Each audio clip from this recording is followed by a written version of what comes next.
আসসালামু আলাইকুম এভরিওয়ান। আজকে আপনাদের জন্য নিয়ে হাজির হয়ে গেলাম খুবই মজার কাচ্চির একটা রেসিপি। হাতে একদম কম সময় থাকলেও আপনারা চটপট এই কাচ্চিটা বানিয়ে সার্ভ করতে পারেন। আমাদের ভিডিওটা ভালো লাগলে একটা লাইক করে দিবেন এবং আমাদের চ্যানেলটা সাবস্ক্রাইব করে রাখতে পারেন এরকম আরও অনেক ভিডিও পাওয়ার জন্য। প্রথমে আমি এখানে 800 গ্রামের মতো গরুর মাংস নিয়ে নিচ্ছি। মাংসগুলো দেখতে পাচ্ছেন একটু বড় করে কেটে নিয়েছি। আপনার চাইলে এখানে মাটনও ব্যবহার করতে পারেন।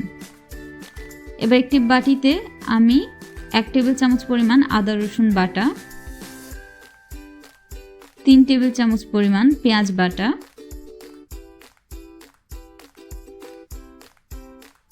2 টেবিল চামচ পরিমাণ বাদাম বাটা,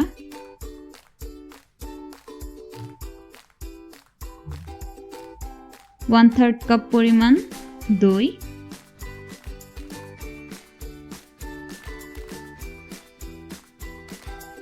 পরিমাণ মতো লবণ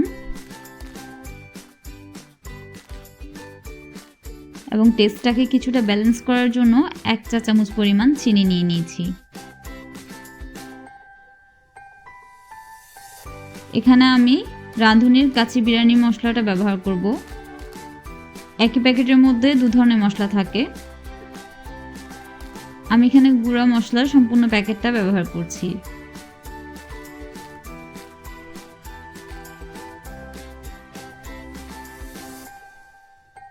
সবগুলোকে ভালোভাবে মাখিয়ে নিচ্ছি।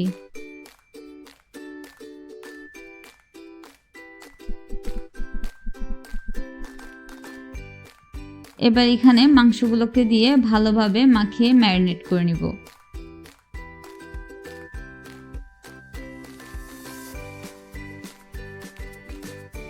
মাংসটাকে ম্যারিনেট হতে রেখে দিব 1 ঘন্টার জন্য। এরপর প্রেসার কুকারে 4 থেকে 5 সিটি বাজিয়ে কিছুটা সেদ্ধ করে নিব। আপনারা চাইলে একদম কাঁচা ব্যবহার করতে পারেন, সেক্ষেত্রে সময়টা বেশি লাগবে। এবার আমি চালটাকে সেদ্ধ করে নেওয়ার জন্য একটা পাত্রে কিছুটা তেল, লেবুর রস, সামান্য লবণ এবং গোটা মশলাগুলো দিয়ে দিচ্ছি। চালটাকে আমি আধা ঘন্টা আগেই ভিজিয়ে রেখেছিলাম। আমি এখানে বাসমতি চালটা ব্যবহার করছি, আপনারা চাইলে পোলাও চালও ব্যবহার করতে পারেন। চালগুলোকে আমি মোটামুটি 50% মতো সেদ্ধ করে পানি ঝরিয়ে নিব।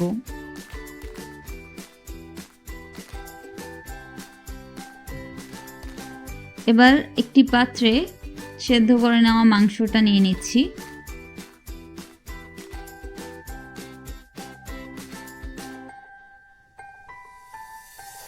উপর থেকে কিছু কাঁচামরিচ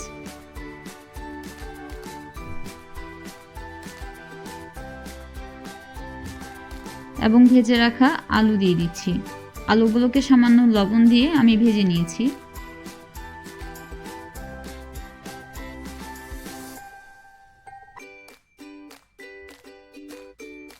এরপর দিয়ে দিচ্ছি পেঁয়াজের বেরেস্তা।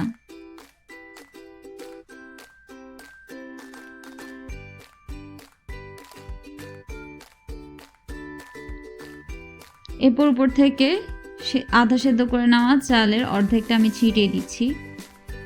দিয়ে দিচ্ছি 1 কাপ পরিমাণ তরল দুধ,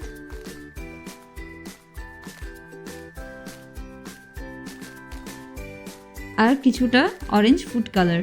এটা সম্পূর্ণ অপশনাল, আপনারা চাইলে স্কিপ করতে পারেন।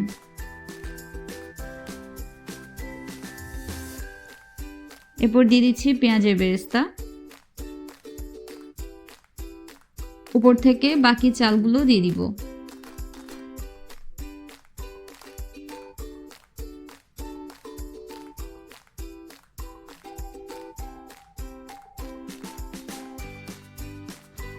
এরপর ভাপে বসিয়ে রান্না করব 1 ঘন্টার মতো।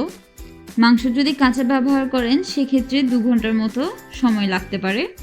আমি যেহেতু মাংসগুলোকে আগে কয়েক সিটি বাজিয়ে নিয়েছিলাম, তাই আমার 1 ঘন্টার মধ্যে হয়ে যাবে। ফিরে এলাম 1 ঘন্টা পর। দেখতে পাচ্ছেন চালটা কতটা ঝরঝরে হয়েছে। উপর থেকে কিছুটা ভাত মিশিয়ে নিচ্ছি।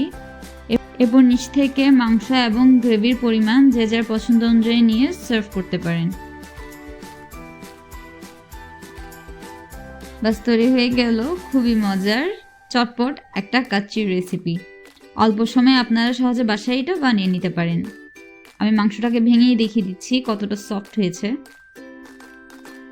আপনারা বাসায় অবশ্যই ট্রাই করবেন এবং কমেন্ট সেকশনে জানাবেন কেমন হয়েছে।